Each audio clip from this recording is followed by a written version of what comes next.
Hello, everyone, and welcome back again to our studying or reading the Bible and knowing the character of God and knowing how people respond to it. So we were done with how Sarai and Hagar uh, stepped up to fulfill the promise of the Lord in their lives. Like, we need to do something about it because it's taking time for him to fulfill his promise. So maybe it's gonna be fulfilled with Hagar. So she gave Hagar to him, and you know what happened. Hagar bore a son, but there was a conflict between Sarai and Hagar. So Hagar was not happy. Sarai was not happy, and she was actually blaming her husband because of what had happened. She was despised by her maid servant. So yeah, Hagar left, but still, even though she's just a servant in the eyes of the people, God revealed himself to him. Jesus revealed himself to him. And then he asked him to return to his master. So let's continue. What happened after that? The sign of the covenant, that is Genesis 17. Genesis 17, 1 till 8. Sorry. So when Abraham was 99 years old, and the Lord appeared to Abraham and said to him, I am Almighty God. Walk before me and be blameless. And I will make my covenant between me and you, and will multiply you exceedingly.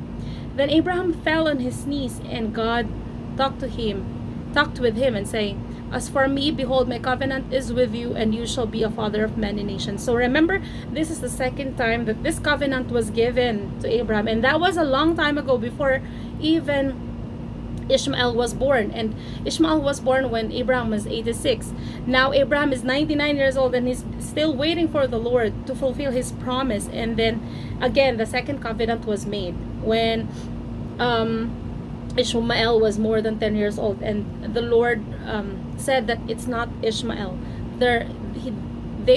Sarai and Abraham is going to have a son, and that is what they are waiting still.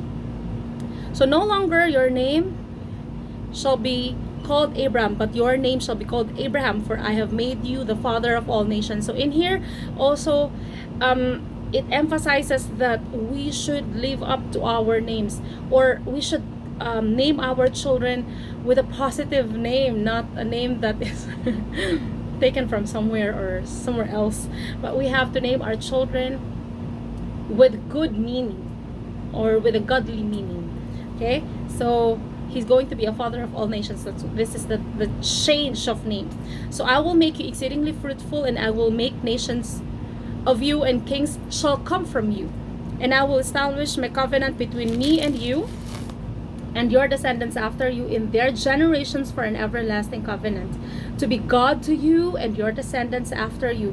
And I gave to you and your descendants after you the land in which you are a stranger, in all the land of Canaan, as an everlasting possession, and I will be their God. Wow, what a promise! But it still as we remembered, Abraham was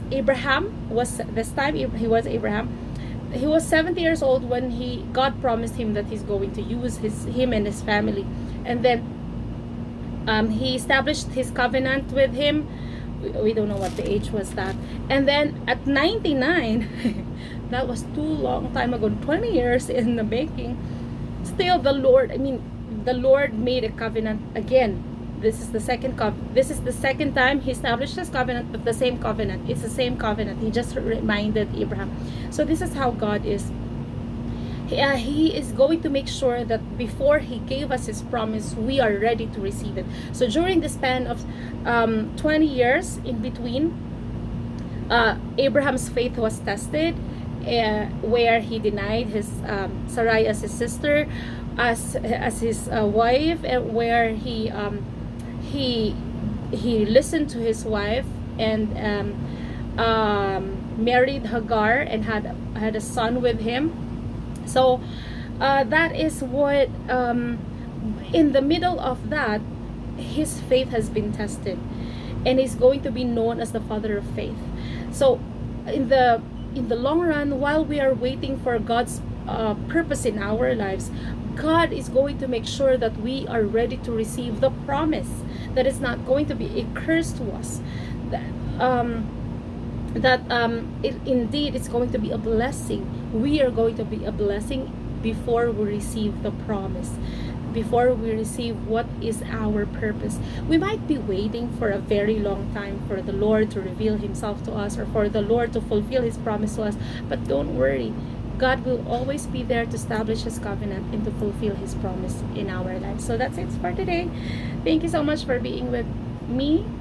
I have learned a lot too while doing this, and hopefully you will learn a lot too. So have a good day. I hope to see you again tomorrow. Bye.